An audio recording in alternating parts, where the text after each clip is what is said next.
Assalamualaikum warahmatullahi wabarakatuh. Sobat Azul rahimakumullah. Di suatu hari yang cerah, Raja Harun al-Rasyid dan para pengawalnya meninggalkan istana untuk berburu. Namun di tengah perjalanan, salah satu pejabat kerajaan yang bernama Abu Jahil menyusul dengan terengah-engah. Dari atas kudanya dia berkata, Baginda, hamba mau mengusulkan sesuatu," kata Abu Jahil sambil mendekati sang raja. "Apa usulmu, wahai Abu Jahil?" tanya Baginda Raja. "Agar acara berburu ini lebih menarik dan disaksikan banyak penduduk, bagaimana kalau kita sayembarakan saja?" ujar Abu Jahil dengan raut wajah serius. Baginda Raja terdiam sejenak dan mengangguk-angguk. "Hamba ingin beradu ketangkasan dengan Abu Nawas, dan nanti pemenangnya akan mendapatkan sepundi uang emas. Tapi kalau kalah, hukumannya adalah memandikan kuda-kuda istana selama 1 bulan." Tutur Abu Jahil meyakinkan Baginda Raja, yang akhirnya sang raja menyetujui usulan Abu Jahil tersebut. Hitung-hitung, sayembara itu akan memberikan hiburan kepadanya. Maka dipanggillah Abu Nawas untuk menghadap kepadanya. Abu Nawas pun segera menghadap Baginda Raja Harun al-Rasyid. Ia diberi petunjuk panjang lebar oleh Baginda Raja. Pada awalnya, Abu Nawas menolak sayembara tersebut karena ia tahu bahwa semua ini adalah akal licik dari Abu Jahil yang ingin menyingkirkannya dari istana. Tapi Baginda Raja Harun memaksa Abu Nawas, dan Abu Nawas tidak bisa menolaknya. Abu Nawas berpikir sejenak. Ia tahu kalau Abu Jahil sekarang diangkat menjadi pejabat istana. Ia pasti mengerahkan semua anak buahnya untuk menyumbangkan seekor binatang buruannya di hutan nanti. Namun karena kecerdikannya, Abu Nawas tersenyum riang. Abu Jahil yang melihat perubahan raut muka Abu Nawas menjadi penasaran dibuatnya. "Mana mungkin Abu Nawas bisa mengalahkan diriku kali ini?" pikir Abu Jahil dalam hatinya. Akhirnya, Baginda menggiring mereka ke tengah alun-alun istana. Raja dan seluruh rakyat menunggu siapa yang akan menjadi pemenang dalam lomba berburu. Terompet tanda mulai adu ketangkasan pun telah ditiup. Abu Jahil segera memacu kudanya secepat kilat menuju hutan belantara. Anehnya, Abu Nawas justru sebaliknya. Dia dengan santainya menaiki kudanya, sehingga para penonton banyak yang berteriak. Menjelang sore hari, tampaklah kuda Abu Jahil memasuki pintu gerbang istana. Ia pun mendapat sambutan meriah dan tepuk tangan dari rakyat yang menyaksikannya. Di sisi kanan dan kiri kuda Abu Jahil tampak puluhan hewan yang mati terpanah. Abu Jahil dengan senyum bangga memperlihatkan semua binatang buruannya di tengah lapangan. "Aku, Abu Jahil, berhak memenangkan lomba ini. Lihat, binatang buruanku banyak. Mana mungkin Abu Nawas mengalahkanku?" teriak lantang yang membuat para penonton semakin ramai bertepuk tangan. Tak berapa lama kemudian, terdengar suara kaki kuda Abu Nawas. Semua orang menertawakan Abu Nawas dan meneriakinya karena tak membawa satupun binatang buruan di kudanya. Tapi Abu Nawas tidak tampak gusar sama sekali. Ia malah tersenyum dan melambaikan tangannya. Baginda Raja menyuruh 2 orang pengawal untuk maju ke tengah lapangan dan menghitung jumlah binatang buruan yang didapat 2 peserta tersebut. Dengan kesempatan pertama, pengawal menghitung jumlah binatang hasil buruan Abu Jahil. 35 ekor kelinci ditambah 5 ekor rusa dan 2 ekor babi hutan, kata salah satu pengawal. "Kalau begitu, akulah pemenangnya, karena Abu Nawas tidak membawa seekor binatang pun," teriak Abu Jahil dengan sombongnya. Tenang, aku membawa ribuan binatang. Jelaslah aku pemenangnya. Dan engkau, wahai Abu Jahil, silahkan memandikan kuda-kuda istana.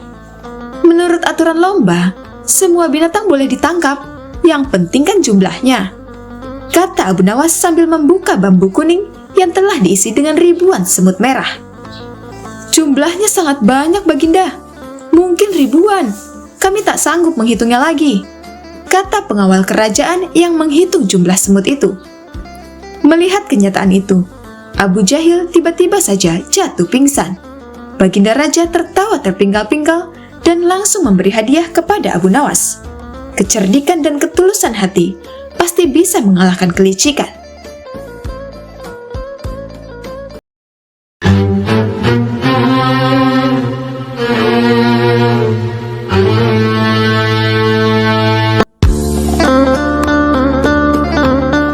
Sobat Azul rahimakumullah.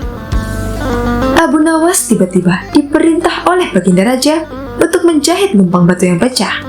Tampaknya Baginda Raja masih saja mencari cara untuk mengalahkan sosok humoris dan cerdas tersebut. Setelah itu, Baginda Raja benar-benar ingin menghukum Abu Nawas, karena memang akhir-akhir ini sering membuat malu dirinya, bahkan di hadapan rakyatnya sendiri. Siasat apa ya supaya Abu Nawas bisa tertipu? Pikir Baginda Raja dalam hatinya. Untuk beberapa lama, Baginda Raja masih belum menemukan caranya. Akhirnya ia terpaksa meminta bantuan dari menteri-menterinya. Tapi dari sekian banyak usulan para menterinya, tak ada satupun yang menurut Baginda Raja berbobot. Tipuan yang kalian usulkan sangat mudah dipecahkan. Jangankan Abu Nawas, aku sendiri bisa dengan mudah menebaknya, ujar Baginda Raja merasa tidak puas. Tiba-tiba penasihat kerajaan berkata, "Ampun Paduka yang mulia, bukankah Paduka mempunyai batu lumpang yang sudah retak? Suruh saja Abu Nawas menjahitnya." Mendengar hal itu, Baginda Raja langsung kegirangan. "Usulanmu sangat bagus. Aku setuju dengan idemu. Cepat panggil Abu Nawas kemari," kata Baginda Raja. Singkat cerita, datanglah Abu Nawas menghadap Baginda Raja. "Ampun beribu ampun Paduka yang mulia. Ada gerangan apa Paduka memanggil hamba?" tanya Abu Nawas. "Aku ada tugas baru untukmu," ujar Baginda Raja.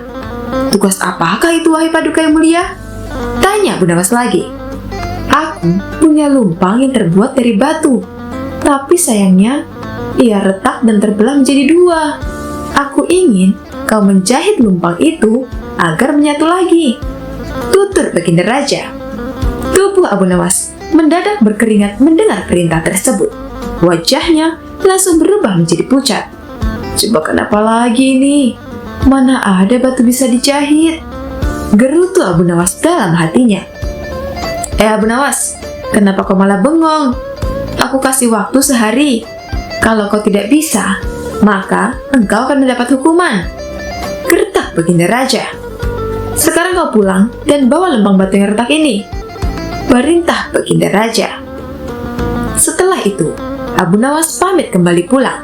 Setibanya di rumah, dia langsung pergi mengumpulkan batu-batu kecil yang serupa dengan lembang batu tersebut. Keesokan harinya, Abu Nawas pergi menuju istana dengan membawa batu-batu kecil dan lumpang batu milik Baginda Raja. Setelah sampai di istana, Baginda Raja langsung bertanya kepada Abu Nawas.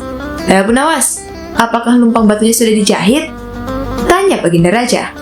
"Ampun Paduka yang mulia, hamba sudah mengumpulkan batu-batu kecil yang sama persis jenisnya dengan lumpang batu milik Paduka, dan hamba minta tolong kepada Paduka untuk memilihkan serat dari batu-batu kecil yang hamba kumpulkan. Setelah itu, hamba akan jahit batu lumpang milik Paduka," jawab Abu Nawas. "Apa-apaan kau ini? Siapa juga yang dapat membuat batu sekecil itu menjadi benang?" tanya Baginda Raja. "Ampun beribu ampun Paduka yang mulia, tapi lumpang batu milik Paduka tidak bisa bila dijahit pakai benang biasa. Lumpang batu itu harus dijahit dengan benang yang terbuat dari batu juga," ujar Abu Nawas. Mendengar penjelasan Abu Nawas, Baginda Raja pun tak bisa berbuat apa-apa. "Kamu memang cerdik Abu Nawas," ungkap Baginda Raja. Dengan terpaksa, Baginda Raja kembali membebaskan Abu Nawas.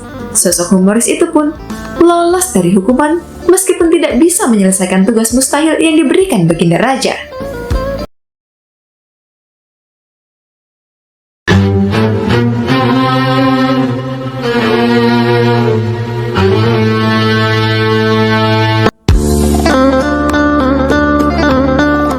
Sobat Azul rahimakumullah. Suatu hari, Abu Nawas terlihat berjalan sendirian menuju masjid untuk menunaikan sholat subuh. Setibanya di masjid, Abu Nawas melihat para jemaah sudah banyak yang berkumpul. Saat itu azan subuh belum berkumandang.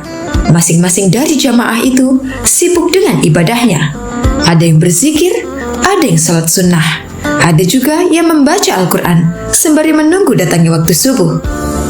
Singkat cerita, setelah selesai menunaikan sholat subuh, para jamaah mulai beranjak meninggalkan masjid.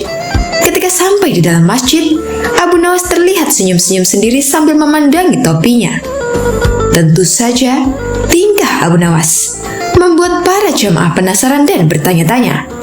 Lalu ada salah satu dari mereka bertanya kepada Abu Nawas, "Memangnya apa yang kamu lihat di dalam topimu? Sampai-sampai kamu terlihat sangat bahagia?" Tanya salah satu jamaah. "Aku melihat surga dan para bidadari di dalam topiku," kata Abu Nawas. Mendengar jawaban demikian, para jamaah berbondong-bondong menghampiri dan mendekati Abu Nawas. "Sini coba aku lihat," kata mereka. "Saya tidak yakin kamu bisa melihat seperti apa yang aku lihat," ujar Abu Nawas. "Memangnya kenapa, Abu Nawas?" kata para jamaah serempak bertanya. Karena sama-sama semakin penasaran, dengan mimik wajah serius, Abu Nawas menjelaskan, "Sebab hanya orang-orang beriman dan soleh saja yang bisa melihat surga dan bidadari di dalam topiku ini," jawab Abu Nawas. "Coba aku yang lihat," kata salah satu jamaah. Abu Nawas pun mempersilahkan dengan memberikan topinya kepada orang tersebut. Setelah melihat ke dalam topi itu, sejenak orang tersebut menatap ke arah Abu Nawas, kemudian menengok ke orang di sekelilingnya. "Benar, aku melihat surga dan bidadari. Luar biasa sekali," kata orang itu berbohong karena takut dikatakan orang yang tidak soleh dan kurang beriman. "Benarkah? Coba aku ingin melihatnya," sahut jamaah lainnya. Setelah melihat ke dalam topi Abu Nawas, dia tidak melihat apa-apa. Namun, lagi-lagi karena gengsi, bila dikatakan ini orang yang tidak soleh dan tidak beriman, dia pun terpaksa berbohong. "Oh iya benar, aku melihat bidadari yang cantik jelita," kata jemaah itu. Satu persatu dari mereka mencobanya, dan jawaban pun sama karena gengsi, takut dibilang bukan orang soleh dan kurang beriman. Hingga tibalah giliran terakhir, seorang jamaah yang dikenal pendiam mengambil topi Abu Nawas dan melihat ke dalamnya. Tapi dia tidak melihat apa-apa, justru ia mencium bau apek pada topi Abu Nawas. Orang itu langsung melemparkan topi Abu Nawas ke tanah dan berkata dengan sedikit nada jengkel, "Aku tidak melihat apa-apa, yang ada malah bau apek. Lalu kau akan menuduhku orang tidak beriman?" Hardik orang itu kepada Abu Nawas. Melihat hal itu, Abu Nawas malah tertawa terpinggal-pinggal. Kemudian Abu Nawas berkata, "Aku juga sama seperti kamu. Aku tidak melihat apa-apa," ujar Abu Nawas sambil menahan tawanya. "Hai kalian semua, jangan hanya karena takut dibilang orang tidak beriman, lalu kalian membohongi diri sendiri dan orang lain. Selama kalian taat beribadah dan menjauhi larangan Allah, kalian tak perlu takut dan tak perlu malu kepada orang lain disebut sebagai orang yang tidak beriman. Cukup hanya kalian dan Tuhanmu yang tahu. Ya, lagian mana mungkin surga bisa terlihat sementara kalian belum mati," tutur Abu Nawas menasihati. Seketika mereka yang tadinya mengerumuni Abu Nawas langsung membubarkan diri sambil menahan rasa malu. Demikianlah kisah lucu Abu Nawas yang menunjukkan surga dan bidadari. Wallahu a'lam bishawab.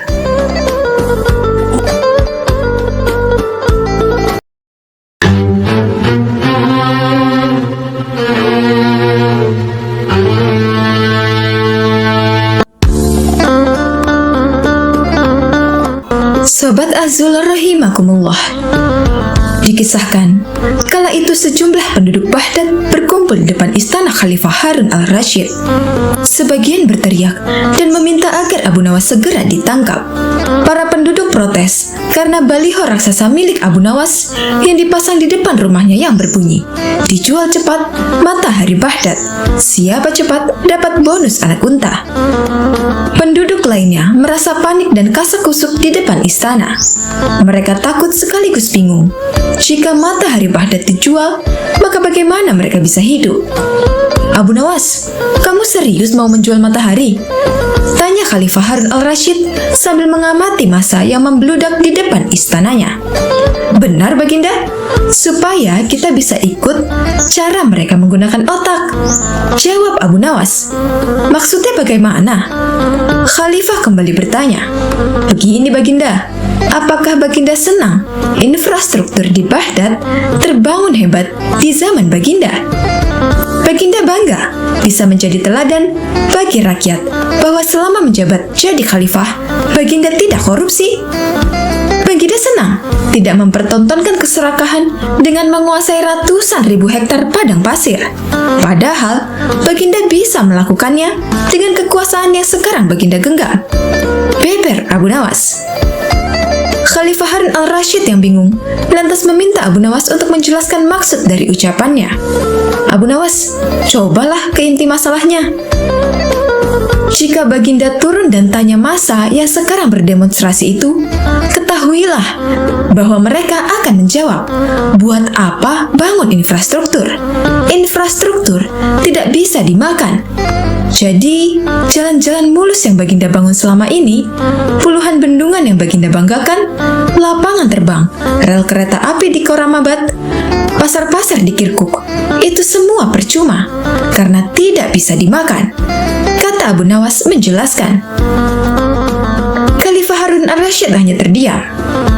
Baginda bangga tidak korupsi, anak Baginda jual pisang goreng. Itu malah membuat mereka marah dan cemburu. Buat mereka, Baginda mestinya korupsi agar mereka tak repot-repot lagi bikin isu yang tak masuk akal. "Wah, pokoknya banyak, Baginda."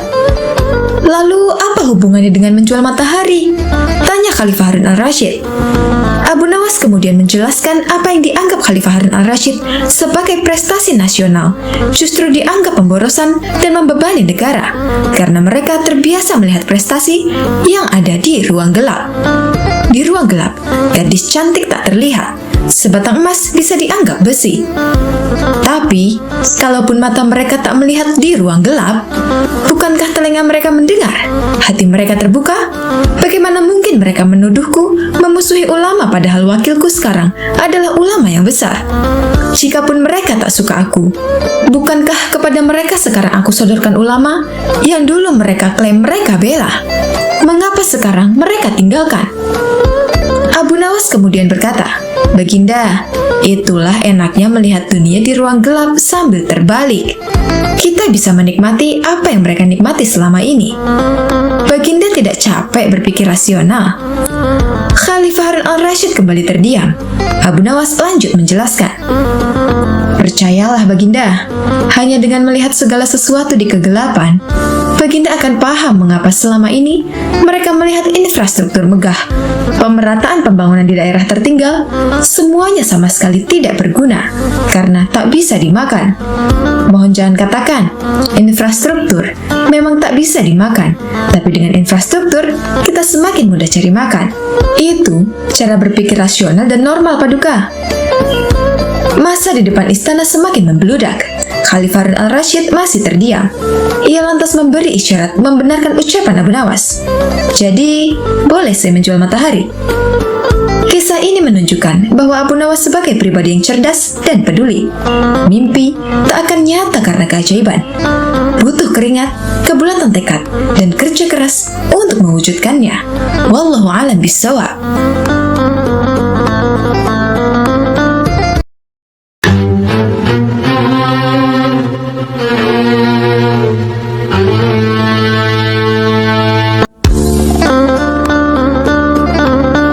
Sobat Ahzul rahimakumullah.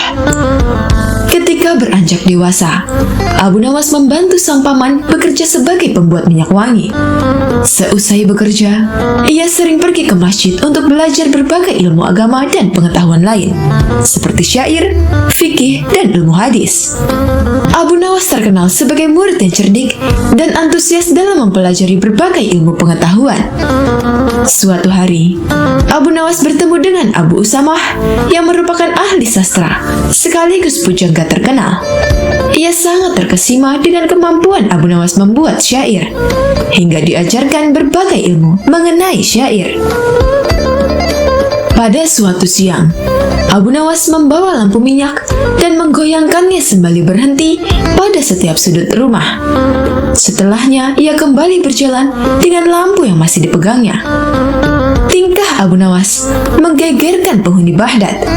Mereka begitu heran, bagaimana bisa orang secerdas Abu Nawas berjalan di siang hari ketika sinar matahari menyorot sambil membawa lampu minyak.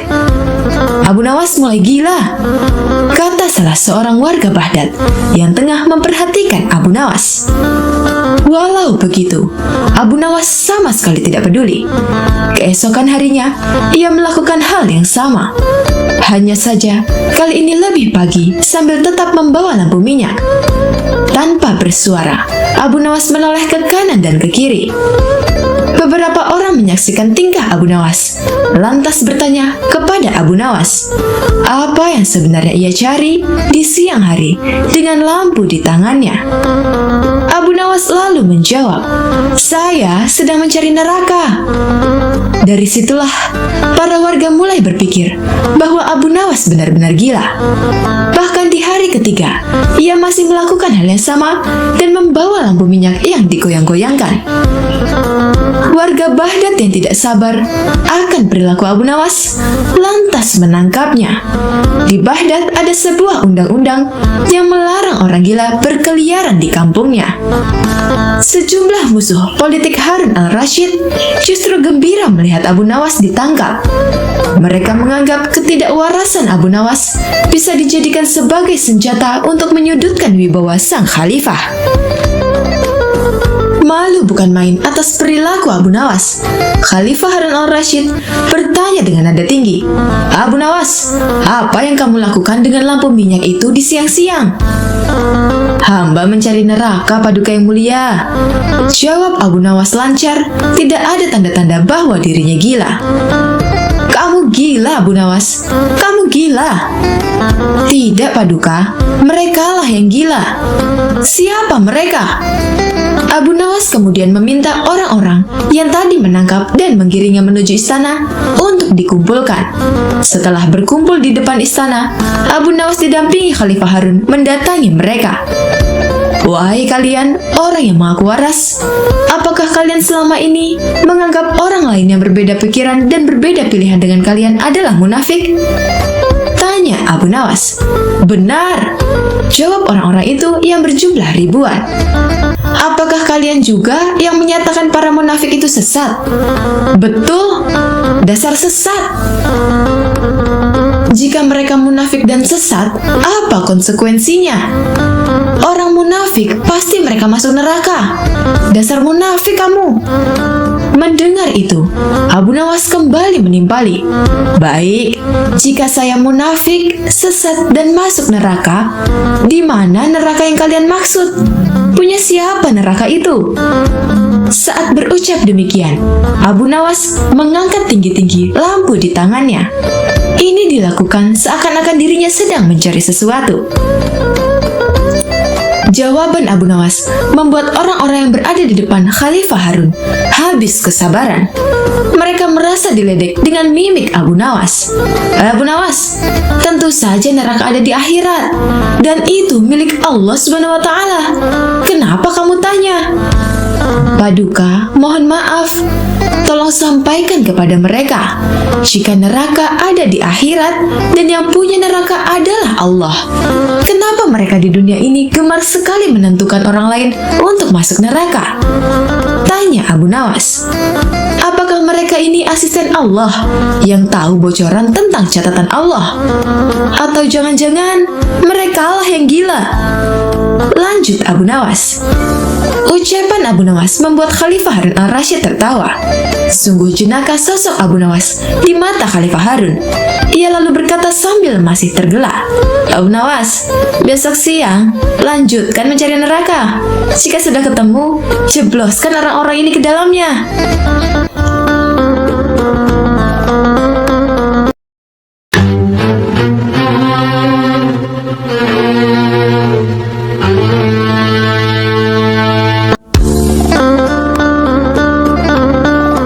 Sobat Azul rahimakumullah.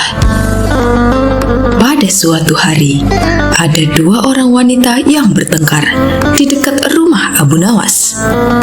Dua wanita itu saling berteriak dan menyerang lawannya. Salah satu wanita itu menggendong seorang bayi. Keributan ini mengundang kerumunan warga. Warga pun ingin tahu apa penyebab pertengkaran mereka.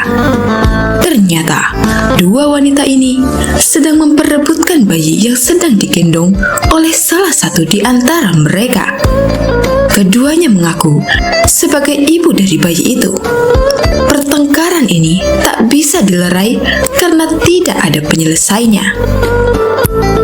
Kasus perebutan bayi ini akhirnya diserahkan kepada hakim. Namun, hakim mengalami kesulitan untuk memutuskan wanita mana yang merupakan ibu bayi itu. Dua wanita itu sama-sama bersikeras bahwa bayi itu adalah anaknya. Hakim itu akhirnya menghadap Baginda Raja untuk meminta bantuan. Raja pun cari cara untuk menentukan ibu bayi yang sebenarnya. Raja pun berbicara kepada dua wanita itu secara terpisah. Namun cara yang ditempuh Baginda Raja tak membuahkan hasil apa-apa. Kedua wanita itu justru semakin mati-matian mengaku bahwa bayi itu adalah anaknya. Sang raja hampir putus asa. Masalah ini harus segera diputuskan karena menyangkut nasib seorang bayi. Baginda Raja lalu ingat kepada Abu Nawas. Selama ini, Baginda Raja sering meminta bantuan dari Abu Nawas untuk memutuskan perkara yang sulit. Abu Nawas pun dipanggil ke istana untuk menghadap sang raja. Baginda Raja menceritakan peristiwa yang tengah terjadi. Baginda Raja meminta Abu Nawas untuk menyelesaikan masalahnya. Baginda Raja memberi waktu 1 hari kepada Abu Nawas untuk memikirkan jalan keluarnya. Keesokan harinya, Abu Nawas datang ke istana. Baginda Raja sudah mengundang dua wanita yang berebut bayi itu. Banyak warga yang datang ingin menyaksikan penyelesaian kasus ini. Semua yang hadir menunggu dengan hati berdebar-debar. Mereka ingin masalah ini segera diputuskan. Abu Nawas memerintahkan agar bayi itu diletakkan di atas meja. Lalu Abu Nawas memanggil Algojo untuk maju ke depan. Algojo itu membawa pedang di tangannya. Wajah kedua wanita itu tampak khawatir. Tatapan mata mereka tertuju kepada bayi yang diletakkan di atas meja. Abu Nawas bertanya kepada dua wanita tersebut mengenai siapa ibu bayi yang sebenarnya. Bayi ini harus bersama ibunya yang asli. Salah satu dari mereka yang bukan ibunya haruslah mengalah. Namun keduanya tidak ada yang mau mengalah.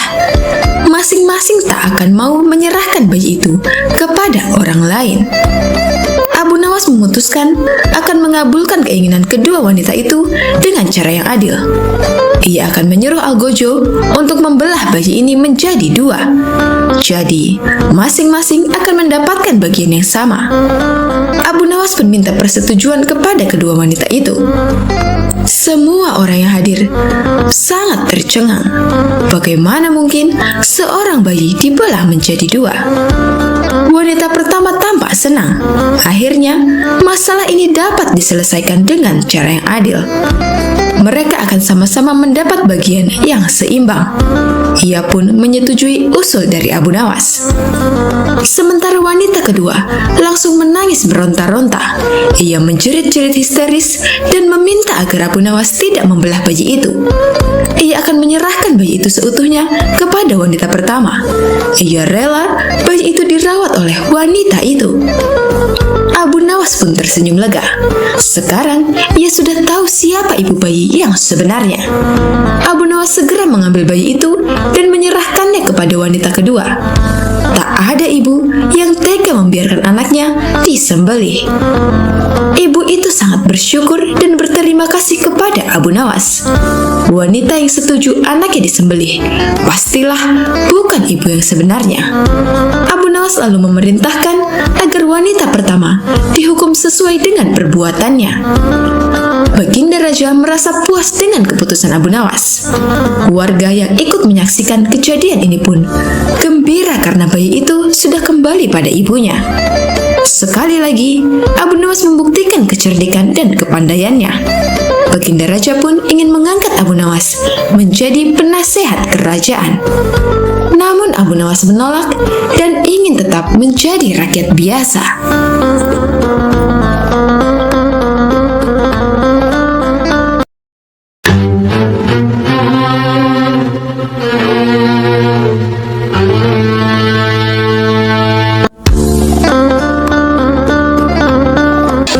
Sobat Ahzul rahimakumullah.